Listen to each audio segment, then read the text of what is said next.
budak na iso ayeuna geus digawe Kang di luar negeri cenah. Ya syukur atuh kitu mah. Semoga penghasilan berarti ayeuna. Ceuk iso mah gajihna dia dolar ya Kang. Nya Kang? Nya, gajina ku dolar di itu meureun. Nah, dolar Kang. Ada sugan duit gajihna. Duit sarua dolar ge duit. Kan pada sebutna dolar, namun di urang mah rupiah. Teh. Oh gitu. Nya, Bisa dibalanyakeun teh Kang. nya bisa atuh nyi.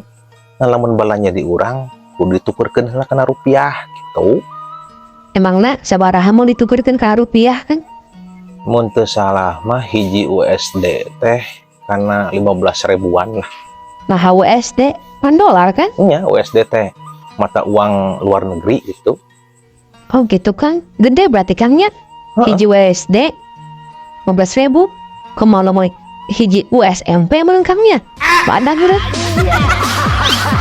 Lain gitu maksudna, lain hiji USD, SD, SMP, SMA, USD teh dolar gitu.